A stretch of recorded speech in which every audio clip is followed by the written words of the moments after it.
Hello everyone, welcome to Anandam study classes. This is Kishan Anandam. और इस जो लेक्चर है, ये जो पार्ट है, ये एक तरह से क्लास 8 भी देख सकते हैं, आपके क्लास 9th भी, क्लास 10th भी देख सकते हैं, क्योंकि जो इस पार्ट में मैं कवर कराने वाला हूँ, एक तरह से ओवरव्यू कवर कराने वाला हूँ। ओवरव्यू में कॉन्स्टिट्यूशन की बात करूँगा। हाँ, वैसे 9th के लिए बेनिफिट है, 9th देखेगा, क्योंकि 9th का ही मैंने सीरीज चालू किया कॉन्स्टिट्यूशन का चैप्टर का, तो उसमें मैंने आपको जितने भी साउथ अफ्रीका के स्टडी करा दिए हैं। अब आते हैं मेकिंग ऑफ इंडियन कॉन्स्टिट्यूशन पे।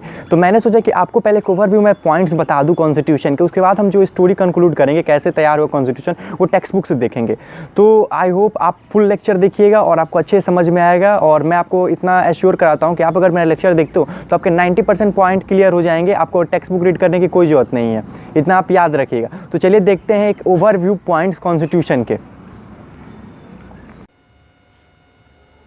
आ चुके हैं हम लोग ओवरव्यू पार्ट में। बेसिक पॉइंट्स मैंने लिख दिया है, क्योंकि बेसिक पॉइंट्स है कॉन्स्टिट्यूशन के, वही सब हम इसमें क्लियर करेंगे।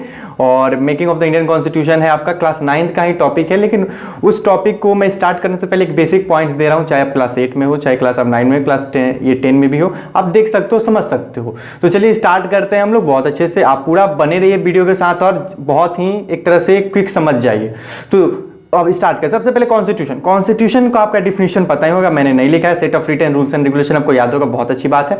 फिर देखो ये क्या हुआ था, पास्ट बाय, हम बात किसका कर रहे हैं, तो इंडियन कॉन्स्टिट्यूशन की बात कर रहे हैं। मैंने प्लीज अपने पिछले लेक्चर में आपको एक बार बस कॉन्स्टिट्यूशन के बारे में अच्छे से समझाया, तो अगर आप वो भी नहीं देखोगे तो एक बार देख लीजिएगा बहुत अच्छे से, क्योंकि मैं जो भी पार्ट कवर कराता हूँ बहुत अच्छे से कराता हूँ। डाउट होने की बहुत कम मैं एक तरह से गुंजाइश रखता हूँ कि आपको डाउट बहुत कम ही हो। तो कॉन्स्टिट्यूशन क्या हुआ था, इंडियन कॉन्स्टिट्यूशन की बात करें तो passed by the constitute assembly on 26 नवंबर 1949, यानी जो हमारा कॉन्स्टिट्यूशन है वो 26 नवंबर 1949 को ही क्या हुआ था, कॉन्स्टिट्यूट असेंबली से क्या हुआ था, पास हो चुका था। यानी संविधान जो सभा था वहां से एक तरह से 26 नवंबर 1949 में ही पास हो गया था, यानी एक तरह से बन चुका था। लेकिन वो इफेक्ट में कब आया, लागू कब हुआ, 26 नवंबर 1950 में।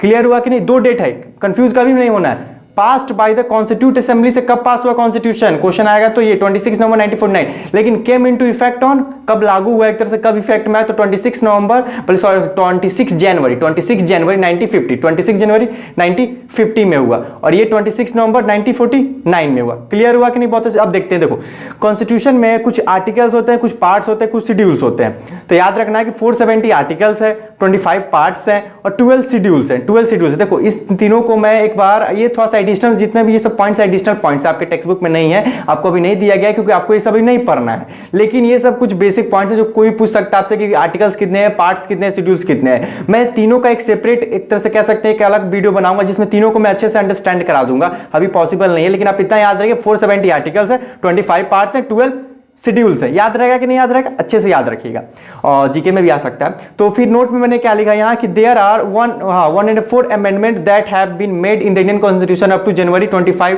20, यानी देखो जनवरी 25, 20 यानी इसी साल की बात की जा रही है, जनवरी महीना का बात किया जा रहा है, 25 डे के दिन।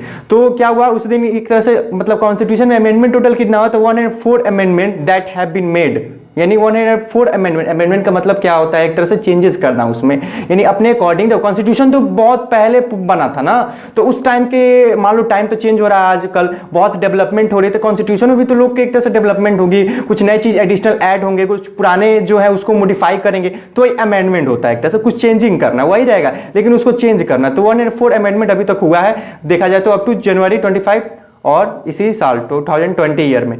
तो देखो अब यहां मैं, डॉक्टर बी आर अम्बेडकर क्या है, chairman of the drafting committee, यानी जो ड्राफ्टिंग कमेटी कब, तो ऑन 29 अगस्त 1947 को ये क्या होते हैं, अपॉइंट हुए थे एज अ ड्राफ्टिंग कमेटी के चेयरमैन। क्या थे, B R Ambedkar, doctor B R Ambedkar chairman थे ड्राफ्टिंग कमेटी के। ड्राफ्टिंग कमेटी मतलब वो कमेटी था जो ड्राफ्ट करता था, यानी कॉन्स्टिट्यूशन को ड्राफ्ट तैयार कर रहा था, एक तरह से उसका कि कॉन्स्टिट्यूशन को कैसे होना चाहिए, एक तरह से पूरा कह सकते हो कि एक ओवरव्यू, कंटेंट पूरा तैयार करता है वो ड्राफ्ट, यानी ड्राफ्ट कर रहा था, बना रहा था उसे। तो डॉक्टर बी आर अम्बेडकर के अगुवाई में ही क्या हो रहा था, एक तरह से ड्राफ्ट तैयार हो रहा था। और उनके साथ जो 6 अदर मेंबर थे, कमेटी एडवाइजर के तौर पे थे, उनके साथ 6 अदर मेंबर भी थे। याद रखना वो अकेले नहीं थे, वो बस चेयरमैन थे एक तरह से ड्राफ्टिंग कमेटी के। तो यहां ये क्लियर हुआ। अब देखो क्या हुआ, मैंने कॉन्स्टिट्यूशन का मेजर फीचर्स लिख दिया। फर्स्ट वो याद रखना है कि जो कॉन्स्टिट्यूशन है वो longest written constitution in the world, okay फिर आता है ये क्या करता है जो कॉन्स्टिट्यूशन है, promote the country's unity, unity एकता और इंटीग्रिटी का मैंने हिंदी लिख दिया है, सत्यनिष्ठा ईमानदारी, कभी कंफ्यूज नहीं होना है। तो ये क्या करता है आपके कंट्री का एक एकता और एक तरह से अखंडता बोल सकते हो, और सत्यनिष्ठा या ईमानदारी को क्या करता है प्रमोट करता है। आपका कॉन्स्टिट्यूशन यानी ये सब रिप्रेजेंट करता है, आपका शो करता है। और ये लास्ट में मैंने फंडामेंटल राइट्स यानी इसके आपके जो कॉन्स्टिट्यूशन का फीचर्स है, फंडामेंटल राइट्स भी है और फंडामेंटल ड्यूटीज भी देता है, मैंने नहीं लिखा है लेकिन वो भी आप ऐड कर सकते हो। फंडामेंटल राइट्स भी क्या है, एक तरह से कॉन्स्टिट्यूशन का फीचर्स है। तो ये एक तरह से ओवरव्यू पॉइंट्स हुआ, क्या हुआ एक तरह से ओवरव्यू पॉइंट्स हुआ जिससे आप कुछ समझ में आ गया। आई होप तुम्हें बहुत अच्छे समझ में आएगा आप लोगों को एक तरह से। और मैं इन तीनों को एक अलग सेपरेट पार्ट में करूंगा। देखो कॉन्स्टिट्यूशन बड़ा है, ऐसी बात नहीं है कि हम लोग को 8 में दिया जाता है फिर एक तरह से 9 में दिया जाता है, यानी हमें पहले कॉन्स्टिट्यूशन को समझाया जाता है कि कॉन्स्टिट्यूशन हमारा है कैसे, डेमोक्रेटिक है अनडेमोक्रेटिक है। अगर हमें और डेप्थ पढ़ना है एक तरह से articles, part, schedule all thing पढ़ना, तो आप अपकमिंग टाइम में जो आपका स्ट्रीम होगा चेंज करके, यानी आप फ्यूचर में आप चाहो तो पढ़ सकते हो एक तरह से ह्यूमैनिटीज आर्ट्स स्ट्रीम लेकर। और तब हम उसमें क्या करते हैं डेप्थ पढ़ते हैं, स्टडी करते हैं आर्ट्स को भी, पार्ट ये आर्टिकल्स को भी, पार्ट्स को भी, शेड्यूल्स को भी।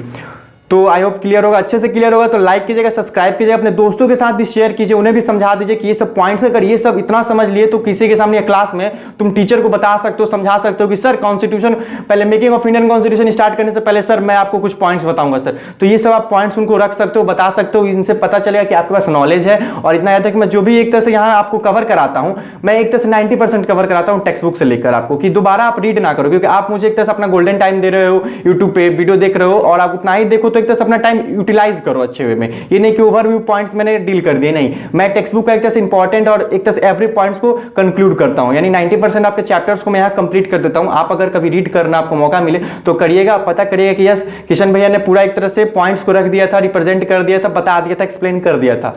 तो मिलते हैं आपके नेक्स्ट लेक्चर में, हम 9th के स्टार्ट करेंगे। अब स्टार्ट करेंगे next lecture making of the Indian constitution, text book की बात अब स्टार्ट करेंगे।